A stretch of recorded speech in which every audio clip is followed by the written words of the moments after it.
All right. A few more questions. Now I got the real questions. The real The real questions. The real questions. These are questions for the working Joe people, you know. This is a special episode. We just might get fired. We thought this was very important. This is also a celebration for Ebony and Raymond. It's a celebration, Three long time It's a friends, you know. celebration. This is a Mean Green celebration right here. Yes, yes, sir. You know. So $300,000 house. We heard you say you didn't have the 20% down, which would have been $60K. $60K. So how much did you put down? We put down so our Like total cash that you had to spend to move in here, to sit here right now. How Oh, much you want that? Want that? You want that? So I had to, for this. I had to do some calculations because we actually came out of pocket when it was time for us to close. Mm-hmm. We came out of pocket. Let's see what they check look like. $11,437.64. That was the down, or that's with everything? That to get in here? was down payment. The down payment was $87.20 and closing costs. See, but this is not including my interest money. So you can add on $3,000 to the earnest. That not interest. 1%. Yep, you can add on $3,000 to that $11,437.64. So that's $14,000. Then you can add on another $1,000 because of my education credit. All right, that's $15,000. And then also the Redfin gave us a refund, which was also applied. So and that Redfin refund was $662. What did Redfin give you $600 for? Ooh, I'm really not sure. It don't matter. We'll take it. I'm really not sure where that money came from. So really, that green really, money, we'll take it. So the cash, everything, closing, and so $16,000 was the total. I mean, but we didn't have to pay all of that at the same time. But this $16,000 is not including our 3 months of expenses. We always had the 3 months of expenses in the savings account that we did not touch. Okay, so for a $300,000 house, it's safe to say you probably need about 20 bands to help the process go smooth. If you want to ease your mind, right? About 20 grand. Yeah, about 20 grand. Did y'all max out your pre-approved rate? No, we didn't max it out. What y'all have sitting on the table, left over from the bank? And the pre-approved rate is just the bank said we give y'all this and y'all didn't use that total amount. Once they rate locked, what did y'all lock at? Like 330 or whatever, somewhere around there. Did you still have money left over? No. In the loan? Yeah. No. So you matched your loan? Yeah, we matched. You matched. Okay. No, we didn't. The loan we got the correct amount of the loan. We didn't keep nothing. Okay. No. Because I was gonna ask what you can do, because a lot of times people do get to closing, and it's really hard to know what you're gonna need, because a lot of those numbers shift and move, especially with your interest and your taxes. Because you never really know what the taxes are. You can go to the city, what's the average tax for houses? Yeah, whatever. Until they send you the actual tax bill, you don't know.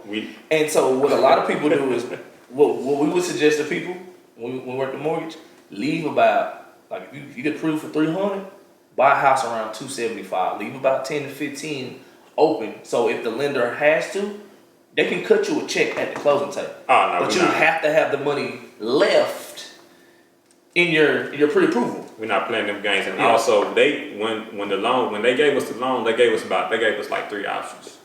So I think they gave us 2 options.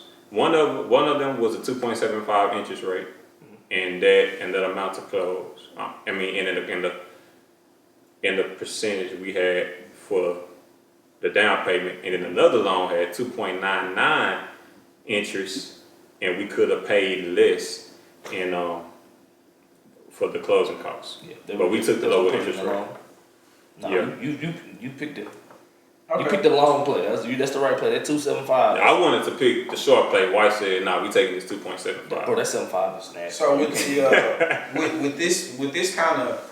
with these kind of numbers up front, it is frightening. You know, it's kind of scary. Like, oh my God, I have a hard time saving 1,000, let alone 20,000. So, did you guys have this all up front in July when you started, or was it like, okay, we got 15 right now, and then here we are in August, and you had a little more that you could put with July? July. We had all of it. We had all of it. Those checks are still coming in though, and that's what I mean. Kept adding to it. Yeah, and we wasn't hurting, thank God. So then, how did you save for it then? Like, you know, what cutbacks did you two make? You know, we saw your chart, right, that you followed on your journey to get here, but how did you save for it? Was it cutting out that cup of coffee? Was it emailing instead of buying stamps? Like, what was the way that helped you save the thousands that you guys had to pay? So when we started this, like I said, I wasn't even a teacher yet. I was monitoring. I became a teacher fall 2018, 2019. This going into my third year. I was a monitor. All right, my wife was working at Capital One. We had $500 extra a month after we cut off everything. We cut out everything. We started a budget. We said we paying rent. We doing $50 of blow money between the both of us. All right, and we cut it down to the bare basic. We cut off TV. We just had internet. We cut everything. We wasn't going. We taking lunches. We taking salads. We went vegetarian first. We went vegetarian. Right, we went vegetarian first. No. Meat expensive. Yeah, we went vegetarian.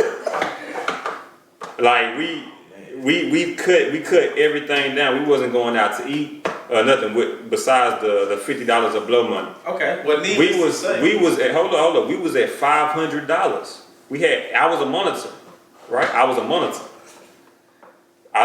We still live in luxury apartments. My wife was saying, no, we're not gonna go to $700 apartments. We still want to live where we want to live, but because of that, we said we're gonna cut other stuff out. So we had $500 of extra money when we started this. As we continue to pay this stuff off, all right, and we did say we gonna stop paying. We gonna stop giving 10% too, because I don't think God wants us to be broke. We stopped giving 10%. We was giving like 5%. We cut out everything, and then I got that teacher income. That teacher income changed some stuff. All right, people say teachers don't get paid a lot. Whatever. I started out with 52. I got that teacher income I was a monitor. I was making $20,000 as a monitor. Double. I was making $20,000 as a monitor. So when I got that teacher income, bye-bye, blah-blah, that $500 was no more. We didn't have $500 extra no more. We had about $2,000. We had $2,000 extra coming in, and we started chopping out this debt. We paid, like I said, we paid off the credit card debt, gone. That extra money went towards that added up. We took out that personal loan, bam. We took out when we started taking out them car loans, bro. We was putting back $3,000, sometimes $4,000 when we get paid with the what is it? The refund, the tax refund. Ooh, All that's right, gonna be different All right, this year. on a scale of 1 to 10, how hard were those sacrifices you had to make? 1 being light, 10 being sometimes next to impossible. You said how hard? How hard? Those sacrifices that you guys were making to get to this point. Not just being high off the success of sitting in this beautiful house. Yeah, I mean, How hard was it? 1 being easy, 10 being next to impossible at times. Wife say 6. I'm thinking about 8. Because what we did, we didn't go nowhere. We had a honeymoon, but we wanted to go places. You know, we wanted to do everything. Now we wasn't bare bones all the time, because once that teacher income came in, we started a date night budget. We yoked up the blow money to like $100. $100 a piece. But yeah, we yoked that up. Instead of being vegetarian, we went pescatarian, and we started buying fish. oh, brought fish back. So- Fish back. It wasn't like super hard. It was just the big stuff. We didn't buy no big stuff. I didn't buy no new TV. I wanted, when the curved TVs came out, I wanted the curved TV. I didn't buy that. Didn't buy no big stuff. So we were just eating, and the eating was good. All right. So it wasn't extremely hard, but just the fact that I know the wife wanted to do certain things that we couldn't do. It was some stuff that I wanted to spend some money on that I said we not gonna do. So she say 6. For me, it's like a 7 or 8 because once you start seeing that money like that, it start burning a hole in your pocket. Okay, so are there a lot of middlemen in the house? Because I was reading a study myself, Mr. M, and I saw that there were so many people involved with buying a house who make so much money off of people who don't have the cash up front. So were there a lot of middlemen in the house, in the home buying process? I heard about that, but we didn't go through none of that. Like I said, we just had the realtor and the lender. And then because we bought our home new, and it was the realtor, the lender, and then the builder. That was it. So I done heard some stories where somebody finds somebody, they say, give me this money and we can make it happen. That never happened. Okay. So we didn't have to go through that. We already knew who our realtor was. We had seen his work. He closed within 30 days. We had seen his Facebook post. He was already posting stuff. We already knew he was legit. And we didn't have those problems. A good and I get that. I mean, I'm pretty sure too, thinking back also, after you go so long without those things, and you see that savings account grow, it's a lot easier to continue on without those things because now you got choices and opportunities. So I want to commend you both for that. So how did you get wife on board? And was it hard? Because it sounded like a lot of sacrifice and, you know, not just women, but men love to shop too for certain things. So how hard was it for you both to get on the same page and stick to this? Because once you got 10 bands in the bank account, Birkin bags start to come, you know, a little cuter. The Gucci purse started to look a little nicer at that point. So, well, thankfully, the wife don't care about none of that. She didn't care about the Birkin. She did want some slides. That was, who was that? Kate Spade. Who was that? Tory Burch. She wants some Tory Burch sandals that cost $200 for some dang sandals. But, so how did you get on board? Was it hard to get on board to say, nah, I don't need these flip flops? No. What happened was, I told you I read Rich Dad Poor Dad. She did not read it at the same time I read it. I told her to read it, and then she read it like months later. And after I read Rich Dad Poor Dad, and I also started listening to Dave Ramsey, and then she didn't start listening to Dave Ramsey first, but this is what happened. I was like, Evan, I'm listening to Dave Ramsey. We trying to do this. We serious about it. You got to stop giving to your 401k. And she was like, I don't know about stop doing the 401k. I was like, Evan, you got to start listening to him. And then she started listening to the podcast. She started watching it on her way to work. I was watching it. I was listening to it on my way to work. And then she got on board. So it wasn't me. Dave Ramsey got on board. So right? What do you think that key thing for her was that just probably just had her just single in and be like, okay, I'm gonna rock with my husband on this one. Shoot. I'm gonna do it. The vision. The vision. Okay. The vision. Yeah, she wanted. You made your vision clear for her, or how did that part work? We had a vision for each other. Like we had Say that. There you the go. vision. You gotta live here tonight. We don't say that. She know we both know what the vision was. Look. It's also good between us because we don't have a lot of outside influences like other people have. A lot of people have their family and their business all the time, and just how it worked out with us. It wasn't like that because when we went to Denton, when we went to college, we met in college. When we did that, you know, her family was in Houston. My family was still in Dallas, but they were still doing their own thing. And it was just me and her up there. And we didn't have any distractions. So it was just me and her. We got locked in. It wasn't nobody else. Me, her, and God. And we was always on the same page. We like Velcro. We understand because we understand that it's easier to do stuff when you work together on it. If we had two different mindsets, it wouldn't work. It wouldn't have came together in 2020. Not as soon as it did. But yeah. So, okay, we're not gonna say what area you live in. We don't want people stalking you. But why this area?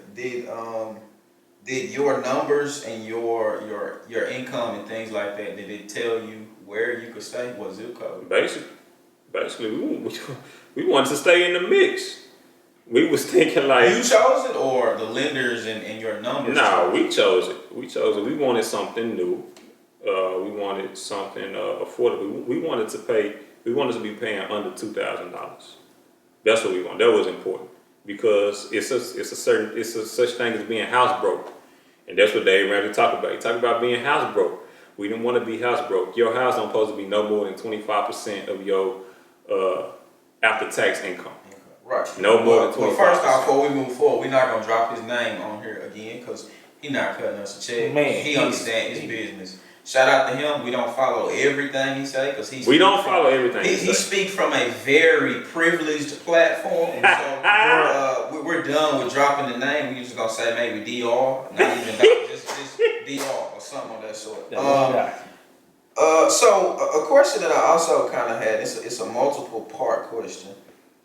When you get approved for a certain amount to get a house, and you don't use that certain amount, but you want to transfer debt into the house payment, was that something you guys did, and is that how it works? We never considered that. Okay. We never considered that. Most people don't know you can. Right, and that's why I wanted to ask too. A lot of people know that you can transfer their credit card into the cost of the house. And the thing I asked about that is because I'm personally considering that because at one point I had so many different people that I owed, and I was like, I just want to make one payment. But debt consolidation places are ripoffs in the first place. So it was like, well, let me just put it in my house where I gotta lay my head so I know it'll get done. But we never considered that because we didn't have to. We knew we had the discipline to pay off everything. But see, that's what Mr. Brown said. Y'all did the work up front, which made this part go a lot faster. Okay. A lot of people don't come with that much. With just the knowledge, the plan, like a lot of that, a lot of people don't have that coming in. So I mean, from a bank standpoint, you guys are almost perfect lenders. Like they're looking like, oh yeah, we can get them some money. Okay. Yeah, so we never did that. Only a few questions left. So why no heroes loan though? You're a teacher. Why not? Why no heroes loan? First of all, I wanted $3,000, but the lender said that that the loans are frozen because of COVID. So we didn't go with the heroes. And also there were some stipulations with heroes as far as where you can live.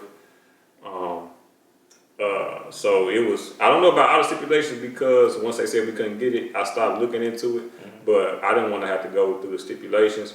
Like I said, I got this conventional fixed rate loan, and we can do whatever we want to with the house, and we good with it. Thankfully, we didn't need it. We didn't need it anyway. I mean, it would have been nice, but we didn't need it. Okay. Got 3 or 4 left. So one thing that you could give, like one tip, hint, trick, whatever, just one thing that was the most important for people who are afraid of this journey, who are on this journey, or people who are fiddling with it. You gotta think about the plan and then write the plan down on how you're gonna execute. Because if we didn't have a vision, if we didn't talk about it all the time, and talk about it with whoever you're doing with. If you're doing it by yourself, then get a mentor or something. Like you need somebody to bounce ideas off of. I mean, even you, I was bouncing. We bounce ideas off each other, and we was like saying what we gonna do. I mean, the goal is also is to be wealthy. I wanted to be wealthy, and I needed a plan to become wealthy. So, like I said, I listen to different podcasts. And my wife would listen to different podcasts. We talk about it all the time. It was really important to us. You know, I mean, this is nice, but this ain't it. This ain't it. We trying to be multi-millionaires. So what would you do differently then? Now, if from everything you know now, from March of 2018 or 2017, whatever it was, to now, what's one thing you would do differently? Shoot, start sooner. Start saving sooner. Start the house buying process sooner. I mean just act when you get the information. Act on it because nothing happens. Nothing's gonna happen when you just got this knowledge inside your head. Knowledge don't become wisdom until you apply. You gotta act. You just can't read books. Say that again. Say that part again. You said knowledge inside your head. You ain't gonna do nothing. I ain't gonna do nothing. You gotta say it again for the Knowledge don't become wisdom until until you act on it. there you go. Until you Knowledge act does on not it. become wisdom until you do something with it. Until you All act right, on it. so now me, this is one of my flaws that I'm pointing out. I need to at least I'm off camera, so hopefully they forget what I look like. I'm pretty low key anyway, but I'm a cash guy. I do have my investments and things like that, but I'm more of an old fashioned keep cash kind of guy. For people who are, really afraid of this journey, such as myself, are you a cash guy or a credit guy? Cash don't build interest.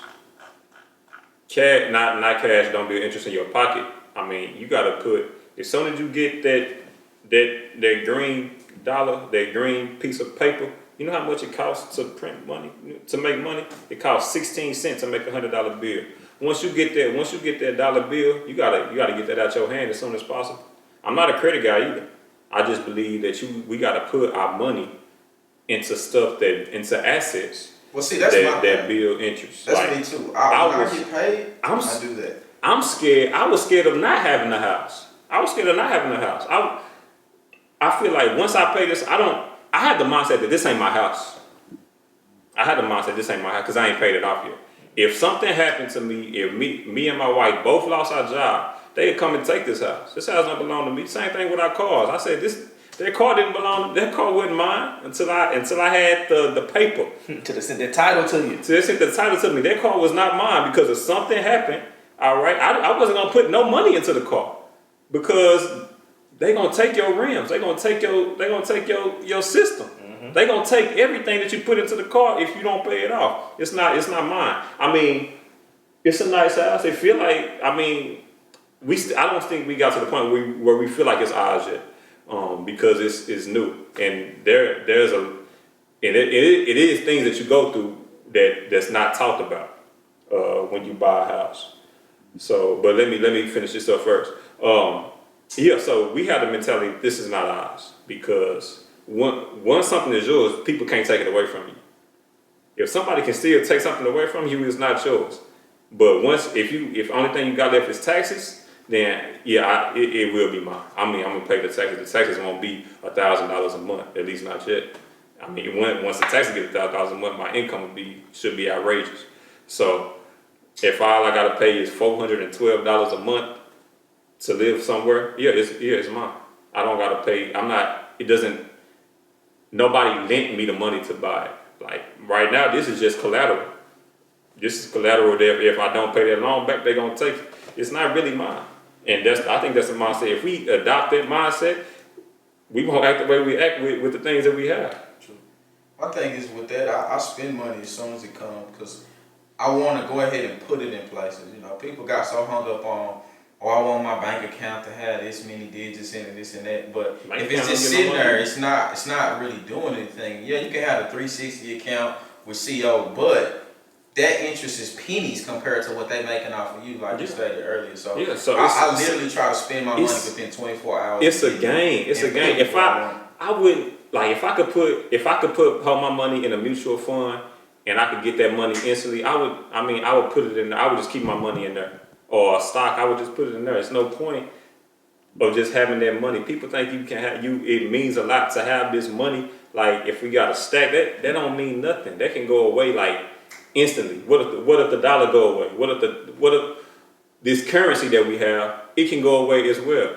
That's why I was scared to not have a place to lay my head. Because if all I'm paying is rent, if the whole economy break down, I don't got nothing that I own. That's scary to not own nothing. It's scary. If I could, I gotta say it. When the Israelites was in slavery, right? Mm-hmm. The Israelites was in slavery. When Moses came and freed them, all right, he didn't just free them. He didn't say to the Pharaoh, "Let my people go," and then that was it. He freed them so they can go somewhere. When he freed them, they didn't just leave with nothing. They left with livestock and they left with gold. And where was they going? They was going to the promised land. They was going to get some land, right? Sound like If we- reparations that's owed to us. Don't be afraid. You say, But- I gotta say it. Yeah, say it. But God got the Nobody reparations stopping for you him. from saying it. We gonna say it. I'm just saying, but if we living over here and we don't got nothing that belongs to us, we out of luck. What are we doing? We SOL. We you doing? ain't got nothing. If all you doing is paying rent and all you doing is having a car note, like if everything is taken away, if you lose your job, if everything goes, if the dollar break down, what can you have to stand on your own? You ain't got nothing if you don't own nothing. So it has to be about ownership. I was scared. I was scared the economy was gonna break down before I get into a house, and I would be left out. I don't want to be ass out. I see you on Correct. that, 'cause that's definitely mine too. All right, absolute last question. I gotta get out of here in a second. Now, not without giving away, what you and your wife make on a year together. What's a good amount that people should keep as liquid? Far beyond the baby steps, like just from your knowledge and your experience now, using the wisdom you have now, what is a good number for a liquid amount? A number. It's not a number because it depends on lifestyle. Or a percentage then? What about a percentage? So to feel comfortable, if everything was everything, if we actually had the money, if you had the capital, how much money should you keep? I would keep a year worth of expenses on as liquid, a year. Okay. That's a little steep for a lot of us, but what about? I'm just saying if everything was, if you had the capital, if you had everything going, not for like if you just working class. If you working class, I would say 3 months. 3 months got us feeling comfortable. In 3 months, I feel like we can get back on our feet if we have a job and if we lose our job within 3 months. I feel like 3 months is a good amount. If we want to find another job, we can find another job. Or if we want to start a business, we can start a business. Or we can find a way to make money within 3 months. Now, if you feel like you can't find a way to make money in 3 months and that you want to chill, then do 6 months. Do whatever you feel is comfortable. But you should have enough to where if something happened, if the worst come to worst, if something happened, I can get back on my feet with this amount of money. That's where you should be with it. All right. Mr. Brian, you got anything before we get out of here? I gotta answer that question. That last question you got. Go ahead. Your liquid amount should be first goal is 1 month, right? And it is. We used to tell people at our mortgage law, heaven forbid, mom or dad dies, right? But life insurance is a thing. Usually takes about 90 days to cut a check. So just for that practical reason, 3 months. You should have 3 months of all expenses, and that is the goal. Because if you can do that, that gives you, like you said, if it's a loss of job, we can get a new job in 90 days. If it's a death and you lose that income, even with insurance, and sometimes some life insurance companies move faster, but Yeah, I heard 60 days. but the thing is, you gotta wait for that death certificate. Yeah. And depending on where you live, that can take time. And that's usually the thing that holds up. So 3 months. If you can do 6, do 6. But 3 is the first goal. Like, baby steps. 1 month, 3 months, 6. Yeah. And if you can get to the year, it's hard for the working class. America ain't set up for that. At all. It's hard for the work class because we ain't disciplined. Americans. Once you get disciplined, It depends. Some people living on these starvation wages. Look, man, you making $12 an hour. You live in Dallas. You can't save 50% of your money. At all. Because it ain't 50% there to save. save. Something out. if So if some I things, if I made that much, I wouldn't be living by myself. But you also will be trying to figure out a way to make more. Yes. Yeah, sometimes you about got not making enough. Sometimes But you then gotta you choose. ask them, what are you doing on the side? On the side. Yeah. What else are you doing to make more? Yeah, because on God, that 12 ain't enough to Gun to your live. head So and say, stay that's $12 an hour job. it's like they obviously don't value your time. You should probably put a higher value on your time. Two things you can do. Two things you probably can put it reduce. out. You can reduce expenses or Or you can increase income. increase income. It's either these You gotta two. live. You know what I'm saying? But it's 2. And the second one is the real one. Increase your income because I gotta live. All right, car gotta roll. Gas ain't free. That way. Food ain't either. Man, this So has we're gonna been increase. probably one of the best episodes, so we just might get fired special edition. Just do want y'all to know. Yeah, we ain't getting fired We today. did social distance. We don't have masks on because we are 6 feet apart from each other. That's why you don't see us all on camera at the same time like you normally do. So we are playing it safe. We just might get fired. This is not attached to a season. This has no episode number. This is just called special edition Special edition. celebration. Mm-hmm. All right. It's a Y'all have a good one. celebration. Thank you for kicking in with us, and we will see you on the next one. Yeah.